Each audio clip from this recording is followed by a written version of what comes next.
वचन निकालेंगे सपोदेशक 7वां अध्याय, 7वां अध्याय के पहले 6 पद। सरमन के लिए कोई इंट्रोडक्शन नहीं है, हम सीधा वचन में जाएंगे। सबने निकाल लिया? पहले 3 पद। अच्छा नाम अनमोल हित से और मृत्यु का दिन जन्म के दिन से उत्तम है।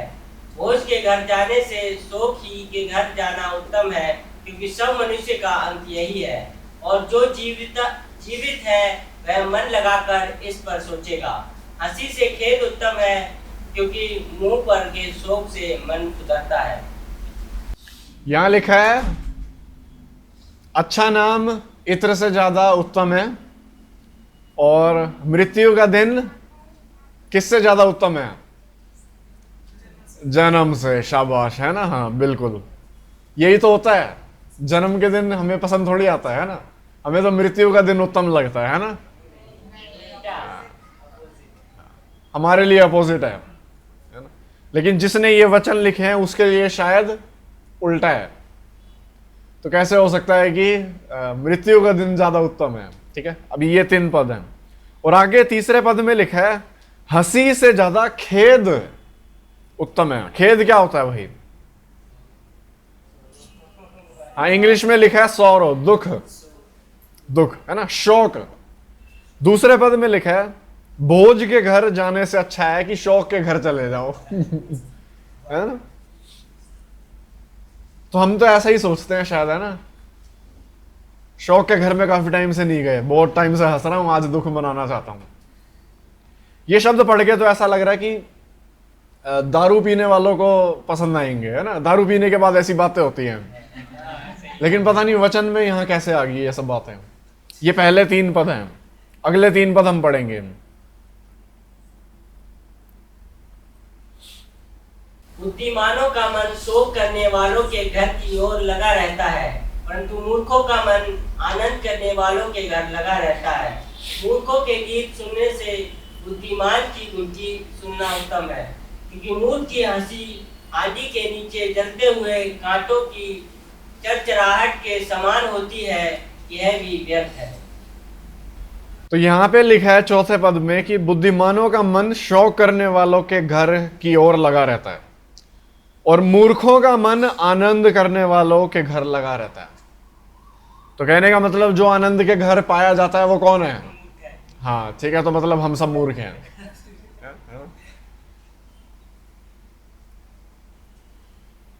हम प्रार्थना करेंगे।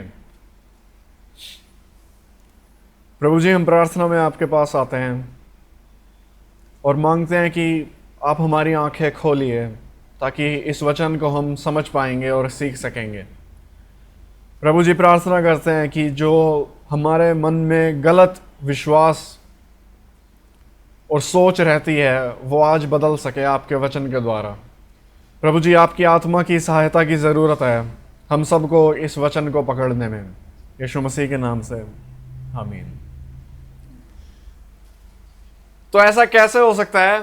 हम जानते हैं कि यह सपोदेशक का अध्याय है। सपोदेशक किसने लिखी है किताब? सुलेमान ने लिखी है ना? और हम जानते हैं कि बाइबल में कुछ किताबें ऐसी हैं जो बुद्धि के बारे में सिखाती हैं हमें, जिसे बोलते हैं विजडम लिटरेचर, बुद्धि की किताबें। उनमें 3 किताबें हैं, एक सपोदेशक, नीति वचन और भजन संहिता भी आती है। हाँ, और एक और है जिसको बुद्धि की किताब में माना जाता है, वो अय्यूब की किताब है। अय्यूब की किताब है। तो ये 3-4 किताबें क्या करती हैं? उन सवालों के बारे में सोचती हैं जो ज्यादा किताबें अच्छी तरह नहीं सोच रही। समझ रहे हैं? यहां पे उन सवालों के बारे में, जीवन और मृत्यु के बारे में बहुत शिक्षा दी गई है, और परमेश्वर की नजर में हमारे लिए यह जरूरी है, क्योंकि हम बुद्धिमान हैं या मूर्ख हैं? हम मूर्ख हैं, हम नहीं जानते इन सब चीजों को। तो कैसे ये बुद्धिमान की किताब, बुद्धिमानों के लिए किताब है? तो इसकी बुद्धि दुनिया की बुद्धि से बिल्कुल अलग है। ये पढ़ के एकदम से ऐसा लगता है कि पता नहीं क्या बोल रहा है, और बिल्कुल ऐसा लगता है कि शायद गलती है ना, कुछ गलत लिखा हुआ है। तो हम आज कोशिश करेंगे खुद को नम्र करने के लिए और देखेंगे कि कैसे ये वचन आज हमें सिखाएगा। हम पहले 3 पद पे ध्यान देंगे, हम हिंदी में पढ़ेंगे फिर से। अच्छा नाम अनमोल इत्र से और मृत्यु का दिन जन्म के दिन से उत्तम है। वो भोज के घर जाने से शोक ही के घर जाना उत्तम है, क्योंकि सब मनुष्य का अंत यही है, और जो जीवित है वह मन लगाकर इस पर सोचेगा। हंसी से खेद उत्तम है, क्योंकि मुंह पर के शोक से मन सुधरता है। हाँ। हमें हमेशा अपने जीवन में क्या चाहिए? शोक का दिन या जन्म का दिन? हाँ? दुख का दिन या खुशी का दिन? हम हमेशा ऐसे चाहते हैं। अभी हमने बाइबल कैंप किया है देहरादून में, काफी खुशी के दिन थे, और जैसे ही वो खत्म होने को आता है हमारे मन में क्या चलता है? अगली बार कब आएगा? है ना, अच्छी तरह जानता हूं तुम्हें। पूरा वही होता है, अगला दीदी, अगला भैया, अगला कैंप कब है? और जैसे ही पता लगता है ना 1 साल बाद दुख होता है, फिर याद आता है कोई नहीं 6 महीने बाद क्रिसमस तो आ ही रहा है ना? तो मन में क्या है? आज यहां मैं आनंद के घर आया हूं, अब 6 महीने के बाद मैं फिर से आनंद के घर में आऊंगा और जीवन बिल्कुल आनंद के घर में जिया जाएगा। हमें सिर्फ ये चाहिए, हमें बस हंसने का मौका चाहिए, आनंद रहने का बहाना चाहिए। दुख तकलीफ की बातें ना करो मेरे सामने। और हमें नहीं पता कि कैसे जीना है, तब इन 6 महीनों में तो 2 दिन है वो, है ना? बीच के 6 महीने कैसे निकालने हैं वो किसी को आइडिया नहीं है। तड़प लेंगे, निकाल लेंगे, काट लेंगे, चले जाएंगे काम पे। तो हम ऐसे होते हैं। ये हमारा सपना है, ये हमारा गोल है, ये हमारा उद्देश्य है कि हम हर दिन खुश रहना चाहते हैं। और हमारे दिमाग में ऐसा है कि जो विश्वासी खुशी के दिन में चल रहा है वो है ब्लेस्ड, है ना, आशीषित है। लेकिन जो दुख के दिनों में चल रहा है वो आशीषित नहीं है। अपने दिमाग से ये झूठ निकाल दो, बिल्कुल गलत है, बिल्कुल गलत है। तो ऐसा कैसे हो सकता है? सुलेमान ऐसा कैसे कह सकता है कि मृत्यु का दिन जन्म के दिन से ज्यादा उत्तम है? ऐसा कैसे हो सकता है? हमें यह पता है दूसरे पद की आखिरी लाइन से। दूसरे पद की आखिरी लाइन पढ़ो। और जो जीवित है वह मन लगाकर इस पर सोचेगा। जीवित है वो क्या करेगा? मन लगाकर सोचेगा। जीवित व्यक्ति मन लगाकर सोचेगा। अब यहां किस दिनों की बात हो रही है? कौन सा दिन उत्तम है? हमारे पास जीवन में 2 दिन है, मृत्यु का दिन और जन्म का दिन। एक खुशी का है, एक दुख का है। इनमें से एक उत्तम है, वचन सिखा रहा है। कौन सा दिन उत्तम है? मृत्यु का। शाबाश, आंसर बदल लिया लोगों ने, है ना? आंसर बदल लिया क्योंकि वचन में लिखा है। ठीक है, तो चलो ठीक है, वचन में कहा कि मृत्यु का दिन उत्तम है तो हम मान लेंगे। एक अच्छा विश्वासी ये करेगा, ठीक है भाई, प्रभु कह रहा है तो मान लेते हैं, क्योंकि प्रभु ही जानता है, मैं क्या जानता हूं, है ना? तो अच्छा विश्वासी मान लेगा कि मृत्यु का दिन उत्तम है। और हमारे मन में ऐसा होता है, हर विश्वासी ये बात जानता है कि प्रभु हमें अच्छी से अच्छी चीज ही देगा। सिर्फ ज्यादा अच्छी चीज कौन सी है? ज्यादा अच्छी चीज कौन सी है? मृत्यु का दिन है। प्रभु हमें ज्यादा अच्छी चीज देगा। अच्छी चीज चाहिए क्या तुम्हें?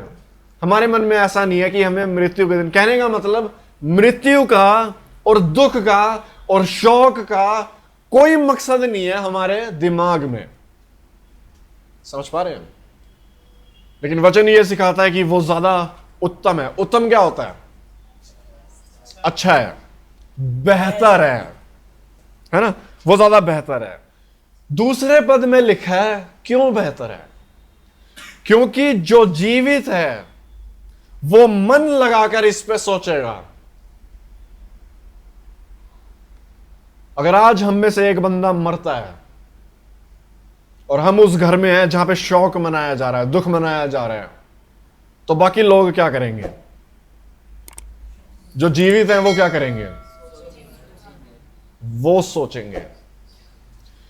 जो जीवित है, भोज के घर जाने से शौक ही के घर जाना उत्तम है, क्योंकि सब मनुष्य का अंत यही है। और जो जीवित है वो मन लगाकर इस पे क्या करेगा? सोचेगा। वो अपनी सोच लगाएगा किस चीज पे? मृत्यु के दिन पे, मृत्यु पे, अपने मृत्यु के दिन में। जैसे ही हमारे बीच में कोई मरता है, जो जीवित है वो सोचते हैं कि मेरा दिन कब आएगा। और माहौल कैसा हो जाता है? माहौल गंभीर हो जाता है और वो हमें सोचने पे मजबूर कर देता है। कहने का मतलब सुलेमान सिखा रहा है कि शौक का दिन, बहुत बड़े दुख का दिन ज्यादा अच्छा है। क्यों? क्योंकि अब तुम सोचोगे जो तुम कर नहीं रहे हो, जो तुम कर नहीं रहे हो। हम कैसे चलते हैं? एक दिन के बाद दूसरे दिन, दूसरे से तीसरे दिन, एक महीने से दूसरे महीने हमारा जीवन चले जा रहा है। खा रहे हैं, पी रहे हैं, ऐश कर रहे हैं, बिना सोच समझ के जीवन चला जा रहा है। लेकिन कहां जा रहा है जीवन वो हमें पता नहीं है। तो कहने का मतलब सुलेमान की नजर में क्या जरूरी है कि हम सोचें, परमेश्वर की नजर में क्या जरूरी है कि हम सोचें हमारा जीवन कहां जा रहा है। जो व्यक्ति सोच नहीं रहा वो कैसा है? वो मूर्ख है। जो व्यक्ति सोचता है वो कैसा है? वो बुद्धिमान है। इसीलिए वो कहता है कि मृत्यु का दिन ज्यादा उत्तम है, क्योंकि वो हमें काफी चीजें सिखाता है। मृत्यु का दिन, दुख का दिन हमें काफी चीज सिखाएगा, जो आनंद का दिन तुम्हें कभी नहीं सिखाएगा, कभी भी नहीं होने वाला। मृत्यु का दिन हमें सिखाएगा कि क्या चीज जरूरी है, क्या चीज जरूरी है, क्या चीज जरूरी नहीं है। हर व्यक्ति को उसका जीवन असली रोशनी में दिखाई पड़ता है जब उसके जीवन में सबसे बड़ा दुख आता है। उसे रियलाइज होता है कितना बड़ा बेवकूफ था मैं, अपना जीवन को व्यर्थ कर रहा था। और कितनी अलग अलग चीजों में अपना जीवन व्यर्थ करते हैं। जवान आदमी लड़कियों में, लड़कों में जीवन व्यर्थ कर रहा है। काम करने वाला आदमी पैसे को इकट्ठे करने में अपना जीवन व्यर्थ कर रहा है ना? जो बूढ़ा व्यक्ति हो चुका है वो ऐशो आराम में अपने जीवन को व्यर्थ कर रहा है। लेकिन मंजिल क्या है किसी को कोई नहीं पता। हमारा मकसद है खाएंगे, पिएंगे, जिएंगे। अगर मैं खा रहा हूं, अगर मैं संतुष्ट हूं, तो लायक है मेरा जीवन। कितनी बार हमारे मुंह से ऐसे शब्द निकलते हैं कि यही जीवन है, खाओ पियो ऐश करो, है ना? लेकिन जो व्यक्ति ऐसे चलता है हंसी के दिन में, हंसी के दिनों में, वो मूर्ख है।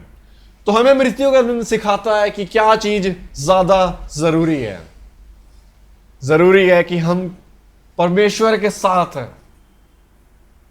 जीवन बिताएं। वो आगे हम वचन में देखेंगे। दूसरी चीज जो सबसे ज्यादा जरूरी हमें सिखाता है मृत्यु का दिन, वो है कि यह हमें सोचने पे मजबूर करता है। एक बहुत अच्छे पास्टर ने एक किताब लिखी थी, उस किताब को मैंने पढ़ा और उस किताब में उस पास्टर ने सिखाया क्या गलती आजकल के जवान लोग कर रहे हैं। उसने बताया सबसे बड़ी गलती जो जवान लोग करते हैं वो ये है कि वो सोचते नहीं है कि उनका जीवन कहां जा रहा है।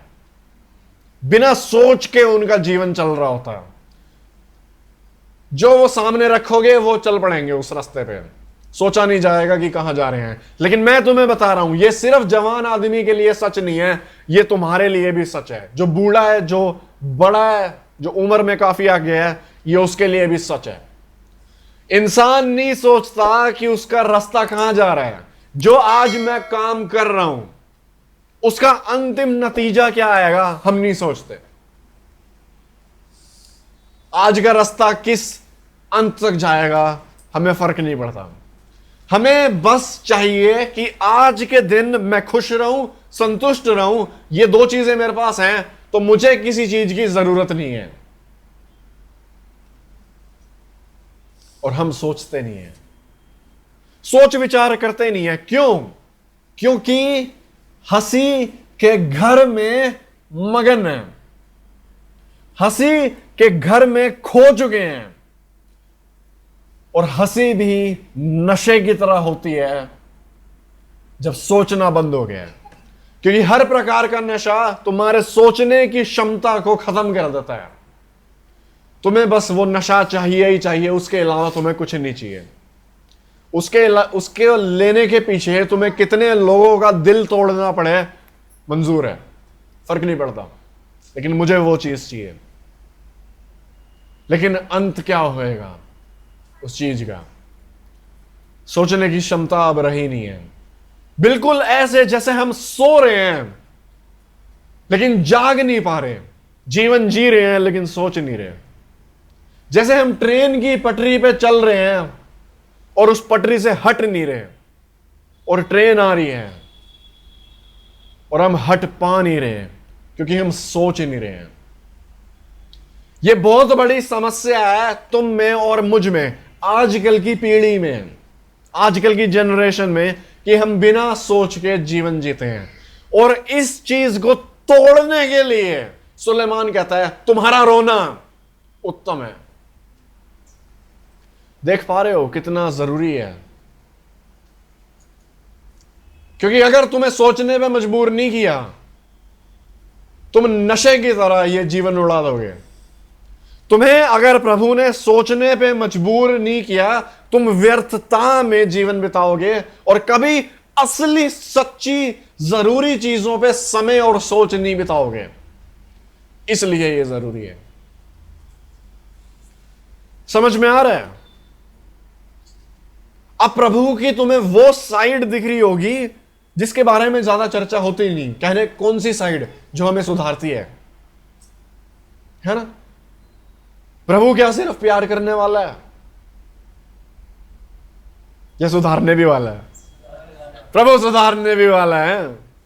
इस चीज में हमें कॉन्फिडेंस मिलना चाहिए कि जब मैं उसकी भेड़ रास्ते से भटक जाऊंगा, कितना प्यारा वो संदेश कि वो मुझ तक आएगा, मुझे कंधे पे बिठा के ले आएगा वापस, है ना? जब मैं भटक जाऊंगा वो मुझे सही रास्ते पे लेके आएगा। बिल्कुल सही। तो हमारे सामने दो दिन रखे गए हैं। एक है हंसी का दिन जो ऐसा दिखाई देता है, खुशी का दिन, आनंद का दिन। हिंदी में क्या लिखा है? भोज के घर, है ना? दावत। भोज क्या होता है? दावत, फीस्टिंग। जब खाना पीना होता है, ऐशो आराम होता है और पार्टी चल रही होती है। कैंप की तस्वीर ज्यादातर ऐसी होती है ना, ऐश कर रहे हैं, आराम कर रहे हैं, खेल रहे हैं। ठीक है, वचन भी सीख रहे हैं, वो अच्छी चीज है, लेकिन मन में ज्यादातर यही रहता है, भाई बहुत मजा आए।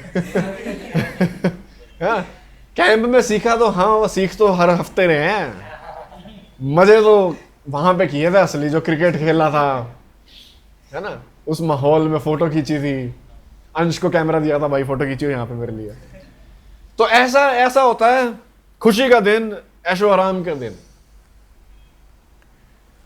ऐसे दिनों में हम अपने आनंद में क्या है, फुल भरे हुए हैं आनंद से और खुशी से, और हम स्वर्ग में उड़ रहे हैं, कहने को आसमान में उड़ रहे हैं। ऐसे दिनों में तुम खुद जानते हो जरूरी चीजों के बारे में सोचने के लिए समय नहीं है। ना तो यहां पे समय है सच्ची जरूरी चीजों के बारे में सोचने के लिए, ना समय। यहां पे कोई गंभीरता का माहौल नहीं है। यहां पे बस एक खेल के बाद दूसरा खेल है, एक आनंद के बाद दूसरा आनंद, जो हम अपने शरीर में भरते रहते हैं, लेकिन गंभीरता नाम की कोई चीज नहीं है। हम एक खुशी का पीछा करते हैं, फिर दूसरी खुशी के पास जाते हैं, और हमें बस यही चाहिए। जैसे हमने देखा कि एक कैंप के बाद दूसरा कैंप, लेकिन मौत का दिन ऐसा दिखाई देता है, खेद का दिन। यहां पे माहौल कैसा होता है? खुशी का माहौल नहीं है, दिल घटने का माहौल है। यह तस्वीर देखो कितनी दिल को डुबाने वाली है। ये काफी फेमस पेंटिंग है, और पूरा मकसद इस पेंटिंग का ये है कि वो उम्मीद को खत्म करना चाहती है। और ऐसा होता है ना, दुख का दिन ऐसा होता है। लेकिन ऐसे दिन में गंभीरता का माहौल होता है, और जो तुमने बोला बिल्कुल सही बोला, ऐसे दिनों में जीवित है वो क्या करता है? वो मन लगाकर सोचता है कि मेरा जीवन कहां जा रहा है। जरूरी चीजों के बारे में वो सोचता है, वो मौत के बारे में सोचता है। वो सोचता है कि क्या मैं प्रभु के साथ सही चल रहा हूं या नहीं, क्योंकि वचन में क्या लिखा है यहां पे कि हर व्यक्ति का अंत ये है, हर व्यक्ति का अंत ये ही है।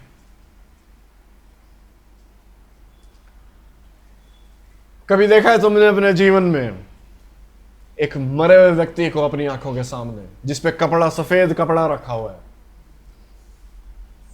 और तुम देख सकते हो किसी की हिम्मत नहीं है वहां पे मजाक करने की, किसी की हिम्मत नहीं है वहां हंसने की, किसी की हिम्मत नहीं है ज्यादा बोलने की।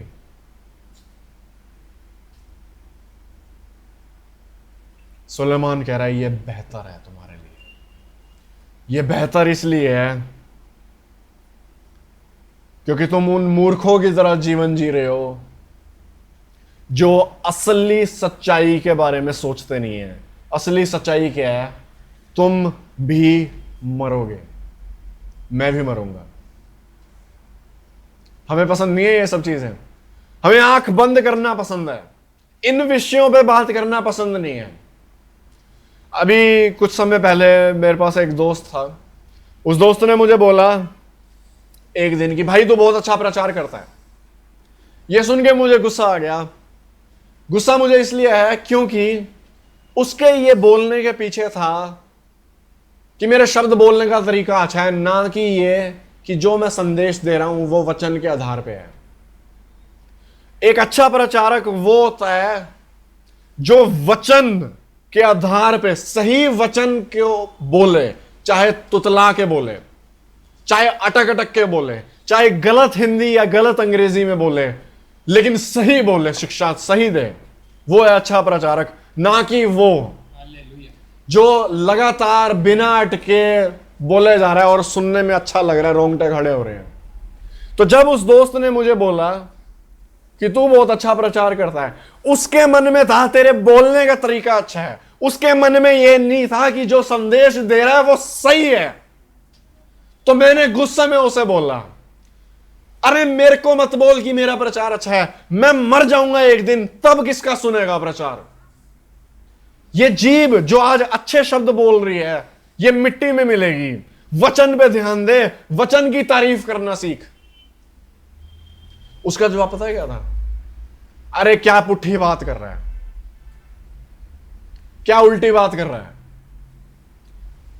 मौत का विषय वो सुनने के लिए तैयार नहीं है। हम ऐसे होते हैं, वो सिर्फ वो ऐसा नहीं है, तुम भी ऐसे हो। मौत के बारे में सुनना पसंद नहीं है, आंखें और कान बंद करना पसंद है। हम नहीं सोचेंगे उन चीजों के बारे में। बेवकूफ है वो जो कल के दिन के बारे में नहीं सोच रहा, क्योंकि कल का दिन हो सकता है तुम्हारे लिए मौत हो। यह सच्चाई है जो तस्वीर तुम्हारे सामने है।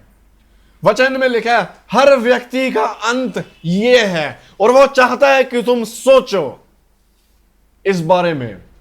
उन लोगों की तरह जीवन मत बिताओ जिनका कोई उद्देश्य नहीं है, जो हंसी और आनंद में इतना खोए हुए हैं कि सच्चाई के बारे में नहीं सोचेंगे। भाई बहन, पूरा संदेश यही है कि तुम सोचो इन चीजों के बारे में। ऐसे दिन से हम समझ सकते हैं कि कितना बेवकूफ जीवन हम जी रहे हैं। इसीलिए मृत्यु का दिन उत्तम है, क्योंकि ये सब हंसी मजाक जो है, खेल कूद, ये सब क्या होता है, ये मिट जाता है, कुछ बचता नहीं है। यहां पे छठा पद हम यहां पढ़ेंगे, छठा पद पढ़। क्योंकि मूर्ख की हंसी हांडी के नीचे जलते हुए कांटों की चरचराहट के समान होती है, यह भी व्यर्थ है। हाँ, हांडी क्या होता है? मटका, बिल्कुल सही कह रहे हो, ठीक है। मटके के नीचे कांटों को जब जलाया जाता है, पुराने जमाने में कांटे एक ईंधन थे, ठीक है, एक फ्यूल थे, वो बहुत शोर करते थे, उससे ज्यादा कुछ होता नहीं था। कहने का मतलब मूर्ख की हंसी सिर्फ शोर है, सिर्फ शोर है जो थोड़े समय के लिए जलती है फिर बुझ जाती है, और यह भी व्यर्थ है। तो इस दिन की सच्चाई यह है कि यह मिट जाता है हंसी, क्योंकि यहां कोई सच्चाई नहीं है। सच्चाई यहां पे है कि जीवन अंत होएगा तुम्हारा, और इस दिन पे सोची हुई बात तुम्हें सुधारेगी, तुम्हें सुधारेगी। ध्यान दें, यहां पे लिखा है मृत्यु का दिन, शोक का घर तुम्हारे लिए उत्तम है। यहां नहीं लिखा कि तुम्हारे लिए बहुत मजेदार है। प्रभु जानता है वो बेहतर है, वो सुधारता है। तीसरे पद में लिखा है मन को शौक से मन सुधरता है। कहने का मतलब हम बेहतर बनते हैं। वो कहावत है ना कि हीरे को चमकने के लिए तराशना पड़ता है, सेम वही है, तराशना की बात है। हमें ये सब चीजें दुख देती हैं, लेकिन हमें सुधारती हैं।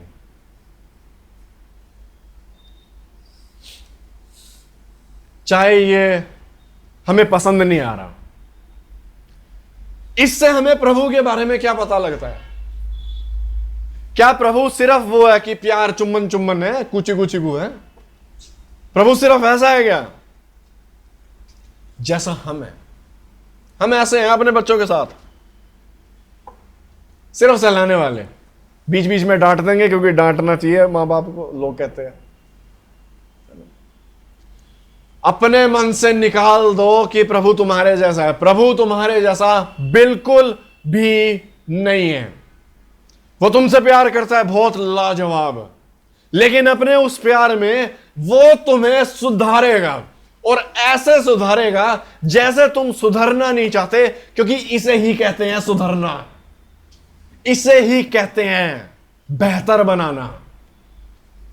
जो बंदा मौत के बारे में सोचता है, जरूरी सच्चाइयों के बारे में, जीवन की असलियत के बारे में, वास्तविकता के बारे में, जवान आदमी पिक्चरें देखता है और ख्याल लेता है कि मैं सुपरमैन हूं, उन सब चीजों में अपनी सोच बिताता है। कार्टून देखो और पूरे मन में है कि मैं वैसे जीऊं। असलियत से दूर जीवन जीना हम जानते हैं, असलियत में नहीं।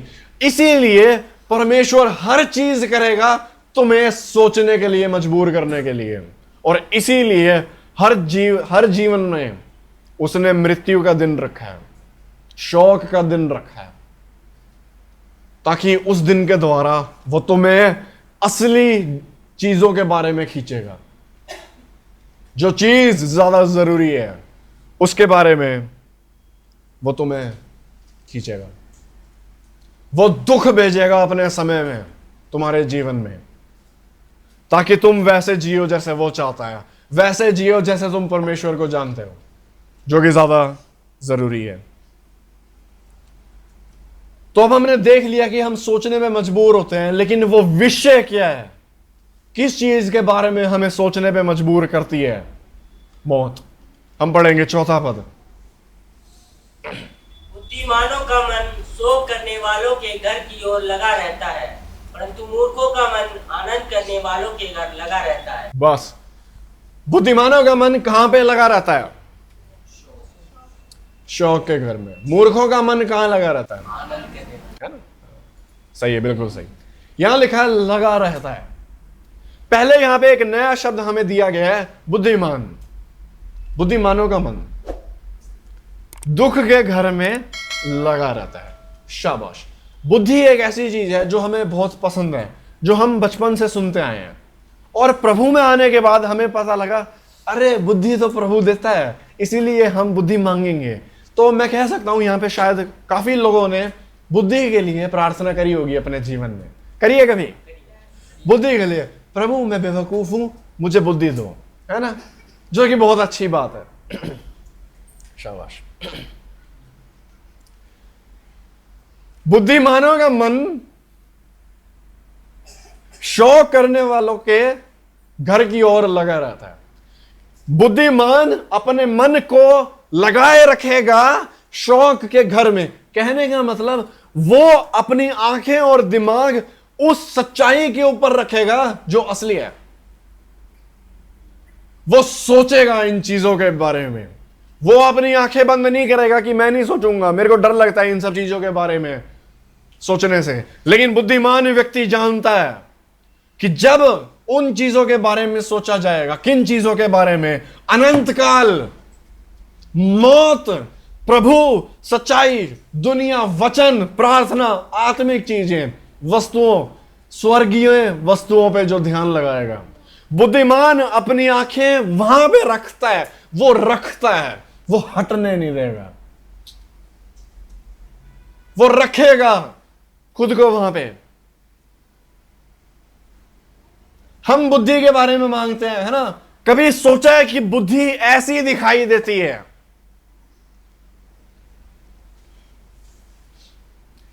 क्या आप जानते हैं कि बुद्धि ऐसी होती है?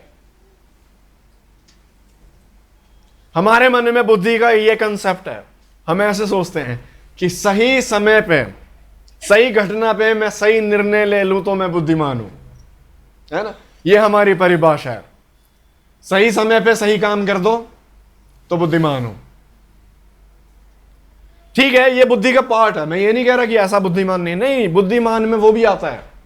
लेकिन बुद्धि में जो इस वचन में सिखाया जा रहा है, बुद्धि का यहां पे मतलब है जो सच्ची चीजों पे सोचेगा, जो सोच रहा है। क्या तुम सोच रहे हो? क्या सच्ची चीजों के बारे में, वास्तविक चीजों के बारे में सोच रहे हो तो तुम बुद्धिमान हो। जो व्यक्ति अपनी आंखें खोल के जीवन जिएगा वो बुद्धिमान है। जो अपना मन लगाए रखेगा। बुद्धि ऐसी चीज नहीं है कि प्रभु से प्रार्थना में मांगी और बैठे रहो, आराम करो, ऐश करो। नहीं, सोचो उन चीजों के बारे में, ध्यान लगाओ। जब तुम सोचोगे तब तुम्हारे जीवन बदलेगा उन चीजों के बारे में। जब तुम सोचोगे असली चीजों के बारे में, समय लगाओगे, तब ही तो तुम प्रार्थना करोगे उन चीजों के बारे में। कैसे जियोगे जब एक खुशी से दूसरी पे भाग रहे हो? 6 महीने के शुरुआत में आनंद का दिन मिला, 6 महीने के बाद मिलेगा। बीच का दिन प्रभु ने ज्यादा रखा है, अकेलेपन का समय ज्यादा रखा है। क्यों? वो उत्तम है। सोचोगे तुम कि कितनी जरूरी है संगति, सोचोगे क्या चीज जरूरी है तुम्हारे जीवन में, प्रभु के साथ अकेला होना कितना जरूरी है, तुम समझोगे। तो याद रखो, बुद्धि ऐसी दिखाई देती है, जो व्यक्ति सोचता है वो बुद्धिमान है। वो सोचता है जीवन के बारे में, वो सोचता है अनंत काल के बारे में, प्रभु के बारे में और सच्चाई के बारे में। जो सोचता है वो बुद्धिमान है, और जो सोचेगा वो पाएगा कि उसका जीवन बदल रहा है।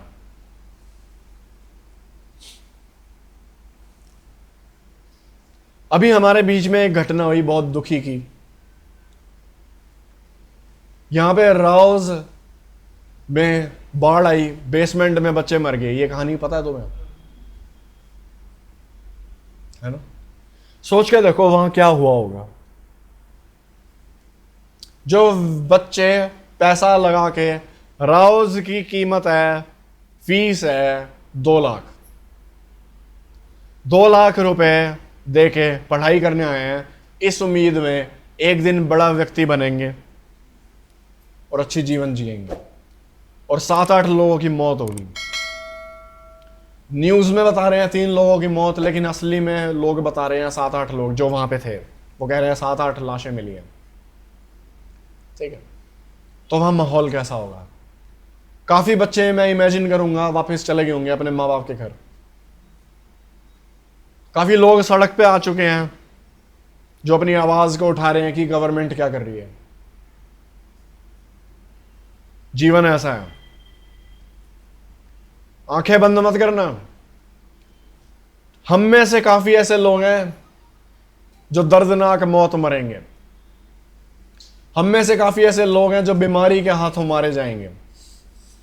हो सकता है एक्सीडेंट में तुम्हारा नाम लिखा हो। आंखें बंद मत करना। आंखें बंद करोगे, वो न्यूज है, 7-8 लोग मरे हैं, ये सच्चाई है दुनिया की, तुम्हारे सामने रखी हुई है। अगर मौत के दिन में मैं सुधरूंगा नहीं तो मेरे से ज्यादा अंधा कौन है बताओ? मौत को देख के मैं सोचूंगा नहीं, असलियत को देख के, मेरी आंखों के सामने असलियत रखी हुई है, इसको देख के मैं सोचूंगा नहीं तो मेरे से बड़ा बेवकूफ कौन है? इसीलिए लिखा है बेवकूफ है वो। सोचो इन चीजों के बारे में। यहां पे लिखा है 6 पद में, 4 पद में, मूर्खों का मन आनंद करने वालों के घर लगा रहता है। क्योंकि मूर्ख आनंद के पीछे मगन रहते हैं, खोए रहते हैं, वो अंधे होते हैं असलियत को लेकर कि एक जीवन मौत के बाद भी है, उसकी तैयारी की है या नहीं पता नहीं, आनंद में मगन है। प्रभु के साथ वचन में समय बिताया जा रहा है या नहीं, हमारे जीवन का उद्देश्य है कि हम प्रभु को जानें, उसके वचन को सीखें और उस पर चलें। यह है जो अनंत काल के लिए तुम्हारे साथ खड़ा रहेगा। इस बारे में तैयारी की है या नहीं पता नहीं। तो परमेश्वर ऐसा क्यों होने देता है? क्यों परमेश्वर ऐसे होने देता है? क्योंकि वो नहीं चाहता कि हम मूर्खों की तरह खो जाएं। प्रभु चाहता है कि हम सोचें उन जरूरी चीजों पर, हम अपना मन लगाएं कीमती स्वर्गीय वस्तुओं पर, क्योंकि हमारे जीवन का उद्देश्य है कि हमें प्रभु के लिए जीना है। तुम्हारे जीवन का उद्देश्य यह नहीं है कि तुम खाओ पियो जीवित रहो, नहीं, वो तुम्हारे जीवन का पार्ट है, भाग है, लेकिन उद्देश्य नहीं है। तुम्हारे जीवन का उद्देश्य यह नहीं है कि मैं अपने बच्चों को सेट कर दूं तो मेरा जीवन सफल है, नहीं। तुम्हारे बच्चे प्रभु के पहले हैं, तुम्हारे बाद में है। तुम्हारा जीवन का उद्देश्य यह नहीं है कि मैं शादी कर लूं, घर खरीद लूं, आराम से रहूं, नहीं। तुम्हारी बीवी भी मरेगी, तुम भी मरोगे, तुम्हारा घर भी जाएगा। तुम्हारे जीवन का उद्देश्य है कि तुम्हें प्रभु के लिए बनाया है, तुम उसकी संगति में रहो, हर पल तुम उसके साथ रहो, उसके वचन को सीखो, परखो, चलो उस पर खुद, प्रार्थना में समय बिताओ। सुलेमान ने यह किताब लिखी, सपोदेशक की, इस किताब में वो बता रहा है जीवन कैसा है प्रभु के बिना। ऐसा है मूर्ख जीवन।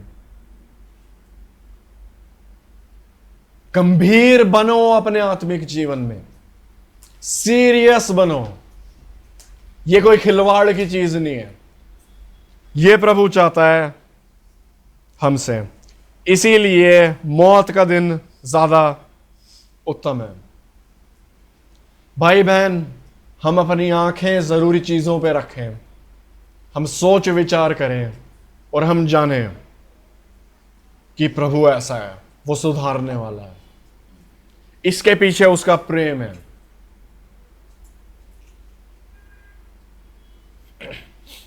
और वो हर चीज को इस्तेमाल करेगा जो हमें सुधारती है। तो अगर आज हम आनंद के जीवन का पीछा कर रहे हैं तो हम मूर्ख हैं। अगर आज हम सोच रहे हैं, आंखें लगा रहे हैं अनंत काल की वस्तुओं पे, तो हम बुद्धिमान हैं। मैं इस वचन को बनाते बनाते सोच रहा था कि सोलोमन बहुत बुद्धिमान आदमी है। सोच के देखो उसके मन में क्या है, उसके मन में क्या है जब वो लिख रहा है। जीवन देखने के बाद वो अपना जीवन अच्छी तरह देख चुका है, काफी सालों जीवित है, उसने सब चीज आजमा चुका है, पैसा आजमा चुका है, ऐशो आराम आजमा चुका है, सब दिन देख चुका है, खुशी का दिन, मौत का दिन, सब वो देख चुका है। अब वो लिख रहा है, अपने कमरे में कहीं लिख रहा होगा, उसके मन में क्या होगा जब वो लिख रहा है? मौत का दिन उत्तम है।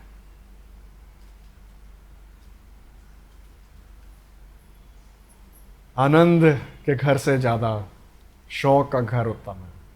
उसके मन में क्या है कि शौक का दिन था जब मैंने जीवन को सीरियसली लिया था। मौत का दिन है जो हमें सोचने पे मजबूर करता है और हम सीरियस होते हैं। वेट मत करो एक हंसी दिन के बाद दूसरे हंसी का दिन नहीं। अपनी आंखें स्वर्गीय वस्तुओं पे रखो, सीरियस रहो आत्मिक जीवन पे। बुद्धिमान अपना मन लगा के रखेगा मौत के विषय पे। मैं सही चल रहा हूं या नहीं, वो लगा के रखेगा अपनी आंखों के सामने। प्रभु के साथ मैं समय बिता रहा हूं या नहीं, कितना समय बिता रहा हूं, वो मन लगा के रखेगा इन चीजों पे। इन विषयों को वो जाने नहीं देगा। तो हम भी शायद ऐसा बनना चाहिए, हमें भी, है ना। हम प्रार्थना करेंगे। प्रभु जी, मैं प्रार्थना करता हूं, प्रभु हम नहीं जानते कि कितना समय अपने जीवन का हमने बिता दिया व्यर्थता में, कितने साल हमने बिता दिए बिना सोचे कि हमारा जीवन किस दिशा में जा रहा है, कि हमारा रास्ता कहां जाता है।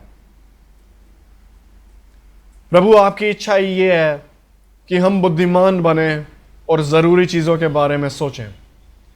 प्रभु जी, मैं प्रार्थना करता हूं हम में से हर व्यक्ति हम अपने आत्मिक जीवन के बारे में और ज्यादा गंभीर, सीरियस बने, ताकि वो उस जीवन को उस हिसाब से जिएगा जो आप चाहते हैं।